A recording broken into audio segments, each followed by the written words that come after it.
એ ગંગાના કાંઠે જે નૌકા છે એ નૌકા એક કાંઠા ઉપર એવી રીતે બાંધેલી છે કે જાણે કે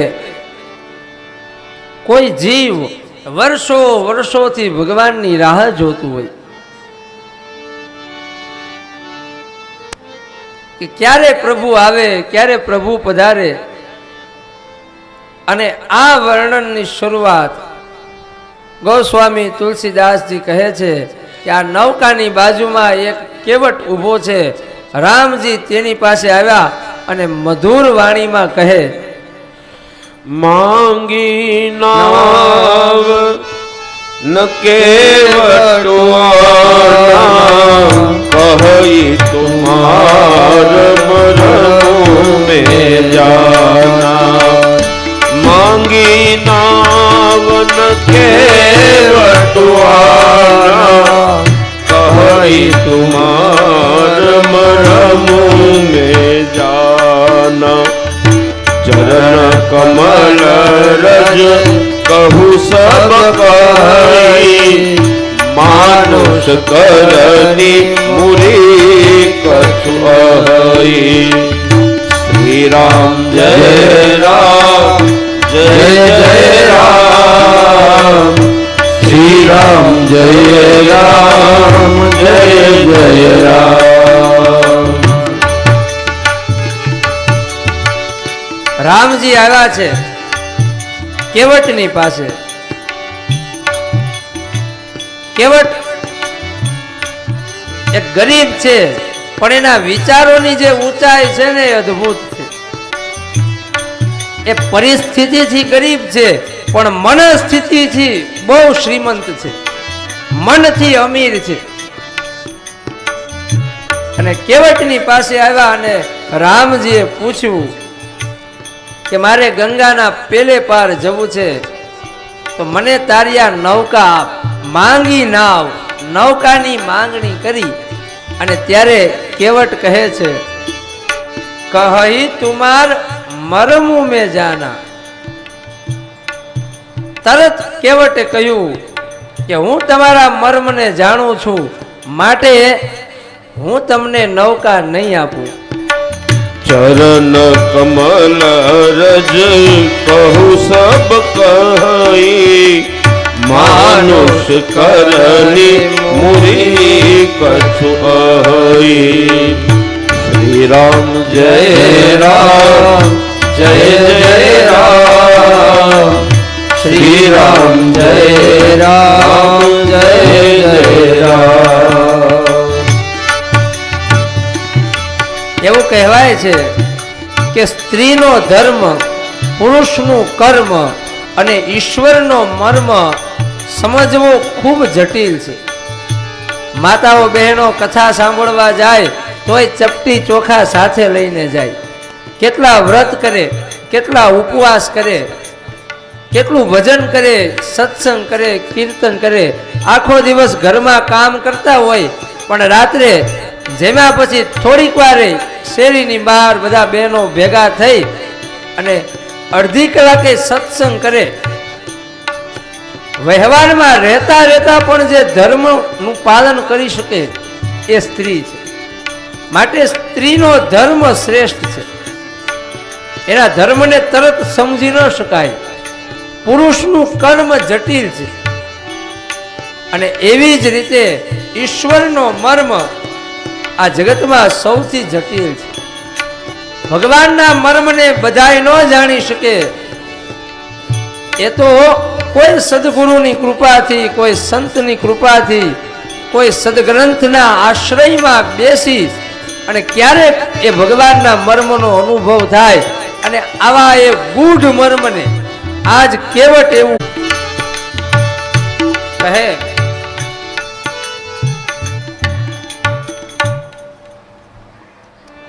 કે હું તમારા મર્મને જાણું છું, માટે હું તમને નૌકા નહીં આપું. તમારા પગની ધૂળમાં કોઈ એવું રહસ્ય છે, તમારા પગની ધૂળમાં કોઈ એવો ચમત્કાર છે કે જેનાથી એક શિલા પણ અહલ્યા બની ગઈ. તમારા પગની ધૂળ જેને અડે એ પથ્થર પણ કોઈ સ્ત્રી બની જાય છે, એવું મેં તમારી કથામાં સાંભળ્યું છે.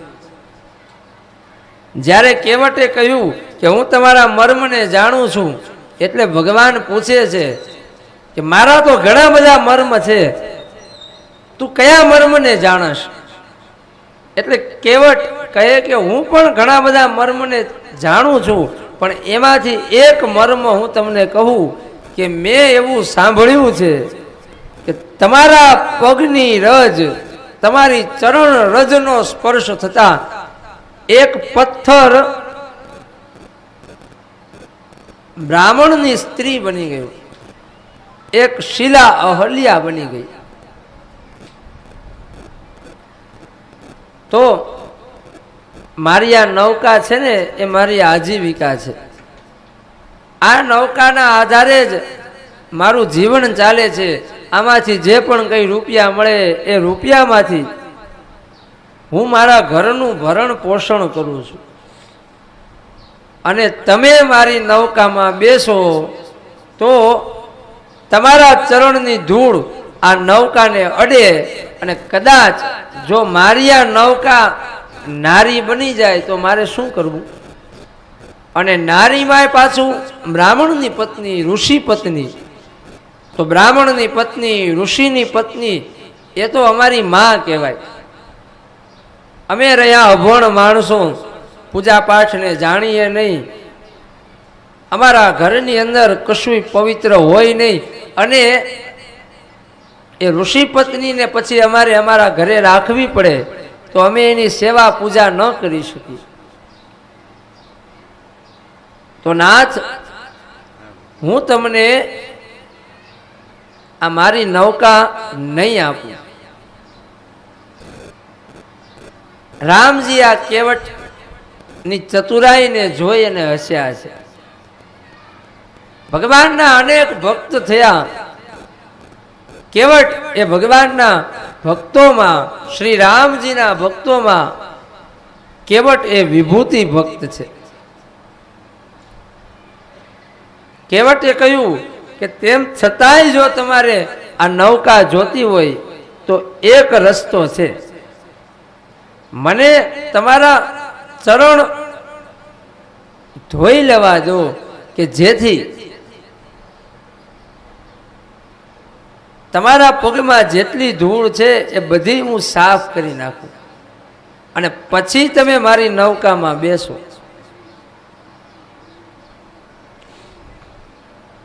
તમે મને તમારા ચરણ ધોવાની અનુમતિ આપો.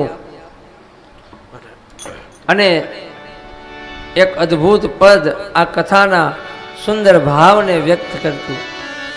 ધોવા દ્યો રઘુરાય, એજી મને શાપ પડ્યો મન માય, તમારા પગ ધોવા દ્યો રઘુરાયજી, ધોવા દ્યો રઘુરાય.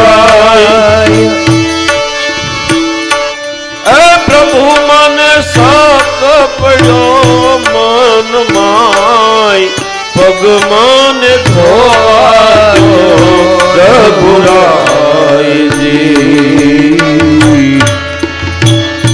એ રજ તમારી કામણ ગાલી મારી નાવ નારી બની જાય જે. રજ તમારી આવી કામણ ગાલી મારી નાવ નારી બની જાય. તો મારા એ રંક જનની, તો મારા રંક જનની આવી આજીવિકા ટળી જાય. પગ મને ધોવા દ્યો રઘુરાય, ધોવા દ્યો રઘુરાય. મને શક પડ્યો મનની, તમારા મારા પગ ધોવા દો રઘુરાયજી. પુરાણ કહે છે કે આ કેવટ એટલે કોણ? કેવટ આગળના જન્મમાં ક્ષીર સાગરનો એક કાચબો હતો અને વારંવાર ક્ષીર સાગરમાં એ શ્રી હરિ શયન કરી રહ્યા છે અને એના ચરણની સેવા કરવા માટે જાય છે. પણ દર વખતે ભગવાન શેષની સૈયામાં સૂતેલા છે અને એ શેષ નારાયણ એ કાચબાને દૂર કરી દે છે, નજીક આવવા નથી દેતા. અને ભગવાનના એ ચરણના વિરહમાં અને વિરહમાં એ કાચબાએ પોતાનો દેહ છોડી દીધો અને પૂર્વના જન્મની એ જ ભક્તિ, એ જ તૃષ્ણા, આજ એ કાચબો પાછો માણસ બન્યો અને માણસ બન્યા પછી મનમાં એ જ તૃષ્ણા છે કે મારા નાથની, મારા ભગવાનની ચરણની સેવા કરવી છે. અને આ જ અવસર મળ્યો. ભગવાને એવી પરિસ્થિતિનું નિર્માણ કર્યું કે અયોધ્યાના સમ્રાટ ના પુત્ર ભગવાન રાઘવ આ સામાન્ય કેવટની પાસે પહોંચ્યા અને કહે કે તું મને તારી નૌકા દે. કેવટે કહ્યું કે તમારા પગની જે રજ છે એ બહુ કાવણગારી છે, તો હું જો તમારા ચરણની બધી રજ સાફ કરી લઉં પછી જ તમને બેસવા દઈશ. રામ લક્ષ્મણ જાનકી તીર ગંગાને જાય રે. રામ લક્ષ્મણ જાનકી તીર ગંગાને જાય રે. નાવ માંગી એને નીર તરવા, નાવ માંગી પાર ઉતરવા એ જી ગુહ બોલ્યો ગમ ખાય. પગ મન ધોવા જો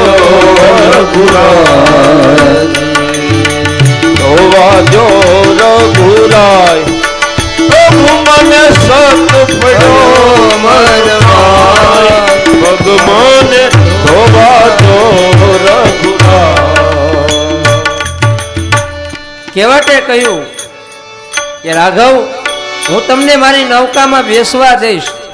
અને બીજી એક વાત કહું, મને ખબર છે કે તમને વનવાસ મળ્યો છે, એટલે આમ તો તમારી પાસે કંઈ છે નહીં, અને છતાંય હું તમને કહું છું કે નૌકામાં બેસાડી તમને હું સામે પાર લઈ જઈશ અને તમારી પાસેથી હું કંઈ લઈશે નહીં. શું કામ? કારણ કે આપણે બે ધંધા ભાઈઓ છીએ. નાય ની કદી નાય લે નહીં, આપણે તો છીએ ધંધા ભાઈ. ખારવાની ખારવો લે નહીં ઉતરાય, તમે ખારવા અને હું એક ખારવો. એટલે લક્ષ્મણજી આગળ આવ્યા કે અરે કેવટ, તું આ શું બોલે છે? રામજીને વનવાસ મળ્યો એટલે એનો અર્થ એવો નથી કે કોઈ પણ આવીને એનું અપમાન કરે. તું રામજીને નાવિક સમજે છે, તારી જેવા સમજે છે? કેવટ કે હા, હું નાવિક અને રામજી નાવિક. હું છે ને બધા લોકોને ગંગાની પાર લઈ જાઉં, અને આ ભગવાન મારાથી થોડાક મોટા નાવિક છે, એ બધા લોકોને ભવસાગરથી પાર લઈ જાય છે. મારી પાસે એક નૌકા છે અને ભગવાન પાસે પણ એક નૌકા છે. આ નૌકા કઈ? આ નૌકા છે ભગવાનનું નામ. આ ભગવાનના નામની નૌકામાં બેસી અને આ જગતના બધાય જીવ ભવસાગરની પાર જાય છે. અને એવી જ રીતે હું પણ આ જ ધંધો કરું છું કે બધાય લોકોને આ નાની એવી નૌકામાં બેસાડી ગંગાની સામે પાર લઈ જાઉં છું.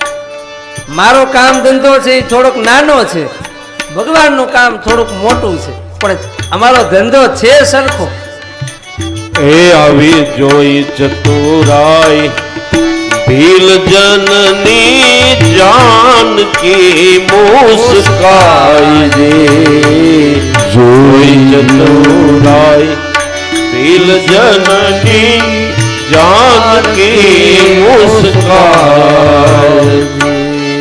અપણ કેવું એ યાદ રાખે અપણ કેવું યાદ રાખે ઓલા ભણેલા ભૂલી જાય ભગવાન ધોવાજો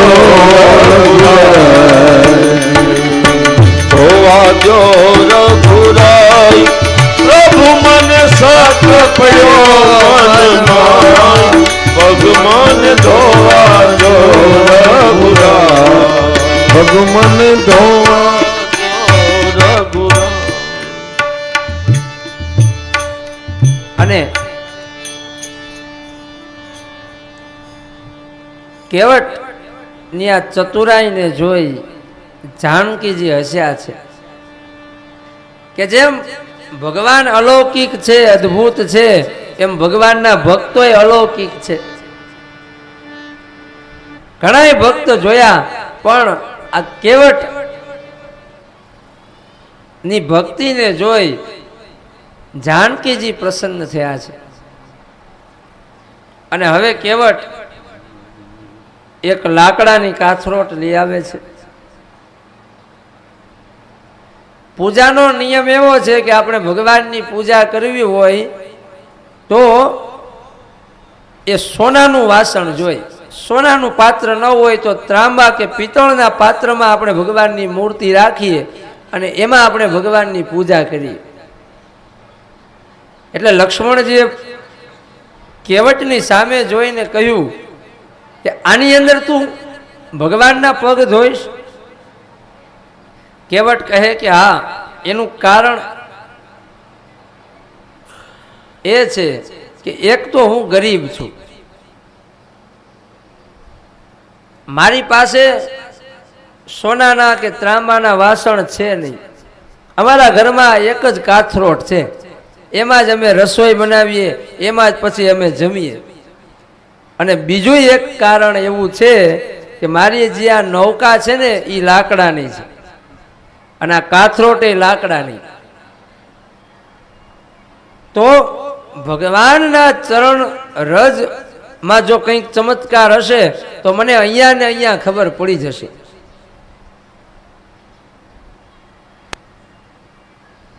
એ લાકડાની કાથરોટમાં ગંગા જળ ભર્યું છે. ભગવાનને કાથરોટમાં કહ્યું કે તમારા ચરણ આની અંદર રાખો. ભગવાન તેમાં ઊભા રહ્યા છે અને ધીમે ધીમે હળવા હાથે કેવટ છે ને એ ભગવાનના ચરણને ધોવે છે. અને ભગવાનના ચરણનો સ્પર્શ કરતા જ કેવટની આંખમાં પ્રેમાશ્રુ આવી ગયા છે. ભગવાનનો અનુભવ છે ને એ આંખમાં આંસુ લઈ આવે. ભગવાનનો અનુભવ થાય એટલે હૃદય દ્રવિત થઈ જાય. ભગવાનનો અનુભવ થાય એટલે રૂવાડે રૂવાડે એક અદ્ભુત આનંદ છવાઈ જાય. ભગવાનનો અનુભવ થાય એટલે મન શાંત થઈ જાય. ભગવાનનો અનુભવ એ અલૌકિક અનુભવ છે. આજ જ્યાં ભગવાનના ચરણનો સ્પર્શ કર્યો ત્યાં કેવટની આંખોમાંથી અશ્રુઓની ધાર નીકળે છે.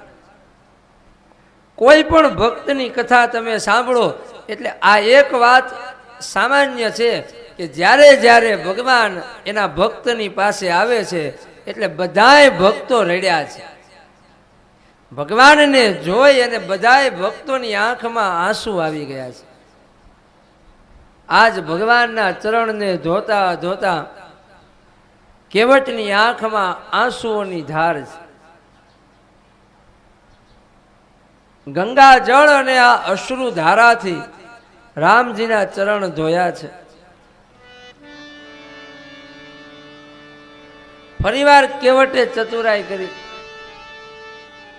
ભગવાનને કહે કે ભગવાન તમે જરાક તમારો જમણો પગ ઉપર રાખો એટલે હું વ્યવસ્થિત આ પગની ધૂળ સાફ કરી શકું.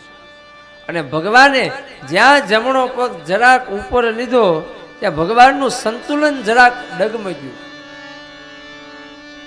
એટલે કહેવત કહે કે રામજી તમે ક્યાંક પડી ન જાતા, તમે એક કામ કરો, તમારા બે હાથ છે ને એ મારા માથા ઉપર રાખી દો, એટલે હું તમને પડવા નહીં દઉં. ભગવાન ફરીવાર હસ્યા. કેવટના માથા ઉપર રામજીએ બે હાથ રાખ્યા છે, બે હાથેથી કેવટનું માથું પકડ્યું છે અને કેવટ અશ્રુની ધારાથી ધીમે ધીમે ભગવાનના ચરણ ધોઈ રહ્યા છે.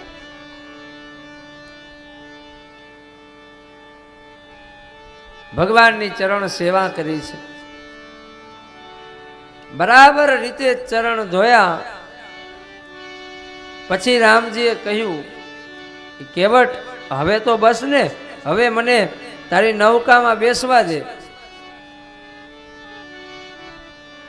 પણ કેવટ કહે કે નહીં, હજુ એક કામ બાકી છે. ભગવાનના ચરણ ધોયા એ જે જળ છે એ જળનું, એ ચરણામૃતનું કેવટે પાન કર્યું છે. કેવટે પોતાના આખા પરિવારને, કુટુંબને, પોતાના સમાજને બોલાવ્યો છે. બધાને એ ભગવાનના ચરણ ધોયેલા જળનું ચરણામૃત આપ્યું છે. ફરીવાર રામજીએ કહ્યું કે કેવટ હવે તો તમે બધાએ ચરણામૃતે લઈ લીધું, હવે તો તું મને તારી નૌકામાં બેસાડ. કેવટ કહે કે રામજી, મેં તમારી કથામાં એવું સાંભળ્યું છે કે તમે વશિષ્ઠ અને વિશ્વામિત્રની પાસે ભણ્યા છો, અને અમે તો અભણ અને ગામડાના માણસો છીએ, અમે તો શ્લોક અને શાસ્ત્રને જાણતા નથી. પણ તમે તો ભણેલા છો ને, તમને શ્લોક આવડે છે. એટલે રામજી કહે કે હા, મારા ગુરુ વશિષ્ઠ પાસેથી અમે ઘણા મંત્ર ભણ્યા છીએ, પણ એનું અહીંયા શું કામ છે? ત્યારે કેવટ કહે, આકાશ તરફ નજર નાખી અને કેવટે કીધું કે ભગવાન, અમે ગરીબ અને અભણ માણસો છીએ, અમારા ઘણા વડવાઓ જતા રહ્યા છે, મૃત્યુ પામ્યા છે, મારા કેટલાય પિતૃઓ અવગતિમાં છે, એની પાછળ શ્રાદ્ધ થયું નથી, પિંડદાન અને તર્પણ થયા નથી. તો ભગવાન, આ કાથરોટની અંદર હું મારા બાપ, દાદા, પરદાદાનું નામ બોલી અને તર્પણ કરવું, અને તમે મંત્ર બોલો કે જેથી મારા બધા પિતૃઓને સદગતિ મળે. અને કેવટે પોતાના એક એક પિતૃઓના નામ લઈ અને ભગવાન પાસે તર્પણ કરાવડાવ્યું છે. અને જ્યાં કેવટ પોતાના પિતૃઓનું નામ લે ત્યાં તો એ જીવાત્મા આકાશમાં પ્રગટ થાય, અને જ્યાં એ જળની અંજલિ કેવટ મૂકે ત્યાં એ કેવટના પિતૃને સદગતિ મળે. પોતાની 71 પેઢીના પિતૃઓને કેવટે મુક્તિ આપી છે. કેવટ એ વૈષ્ણવ છે.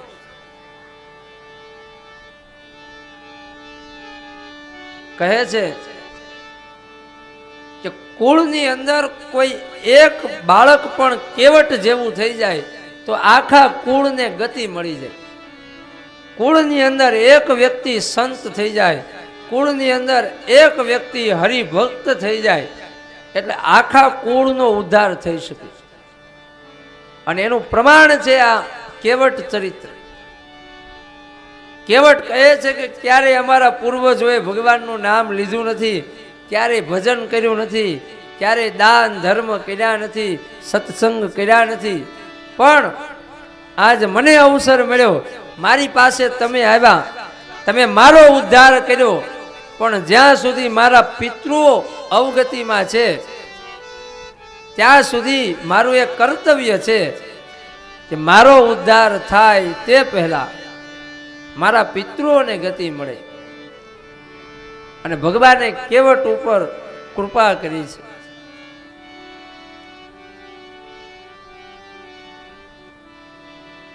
કહે છે કે હવે ભગવાન કેવટની નૌકામાં બેઠા છે. કેવટ એ ભગવાનને સીતારામ અને લક્ષ્મણજીને નૌકામાં બેસાડી અને ગંગા નદીમાં સામે પાર લઈ જવાના બદલે ગંગામાં ગોળ ગોળ ગોળ ગોળ પોતાની નૌકાને ફેરવા રાખે છે. કેવટના હૃદયમાં એવો ભાવ છે કે હજુ થોડીક વાર ભગવાન મારી આ નૌકામાં બેસે. થોડોક સમય થયો એટલે ભગવાને કહ્યું, કેવટ હવે અમારે વિલંબ થાય છે, તું અમને સામે પાર લઈ જા. અને ભગવાને કેવટ ઉપર કૃપા કરી.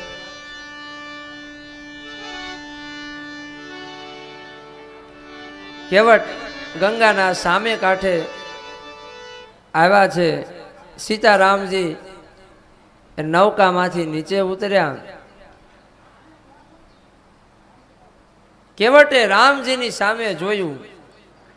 રામજીએ સીતાજીની સામે જોઈ અને કહ્યું કે આપણે આની નૌકામાં બેઠા છીએ તો એ તો ભલે ન માગે પણ આપણે એને કંઈક આપવું જોઈએ.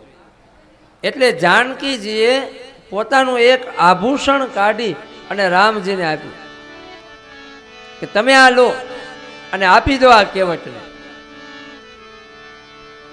અને રામજી જ્યાં એ ભેટ આપવા જાય છે ત્યાં કેવટ કેટલો તીવ્ર બુદ્ધિશાળી છે એનો પરિચય અહીંયા થાય છે. સામાન્ય રીતે આપણા સમાજમાં એક કહેવત છે કે ભગવાનનો જે ભક્ત હોય ને એને આપણે ભગત કહીએ. અને ઘણીવાર આપણા ગામની અંદર કોઈ બહુ મૂર્ખ માણસ હોય એને આપણે એમ કહીએ કે આ તો હાવ ભગત જેવો છે, આ તો ભગવાનનો ભગત છે. પણ રામાયણ એવું કહે છે કે ભગવાનનો જે ભક્ત છે ને એ તીવ્ર બુદ્ધિશાળી હોય છે. ભગવાનનો જે ભક્ત હોય છે ને એ પરમ મેઘાવી હોય છે. કેવટે કીધું કે તમારે આ ભેટ આપવી હોય ને તો એક શરત છે, તમે 14 વર્ષના વનવાસમાં આવ્યા છો, 14 વર્ષનો વનવાસ પૂરો કરી અને પાછા તમે અયોધ્યામાં જશો એ વખતે તમારે અહીંયાથી જ ચાલવું પડશે. અને એ સમયે ફરીવાર તમે મારી નૌકામાં બેસજો અને હું તમને સામા કાંઠે લઈ જઈશ.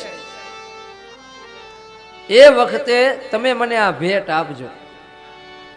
આ કેવટ કેટલો બુદ્ધિશાળી છે કે ભગવાન પાસે 14 વર્ષનું આયુષ્ય માગી લીધું. કેવટે નક્કી કરી નાખ્યું કે હવે 14 વર્ષ સુધી ભજન થશે. નહીતર માણસનું તો એવું છે કે આવતીકાલનો ભરોસો નથી.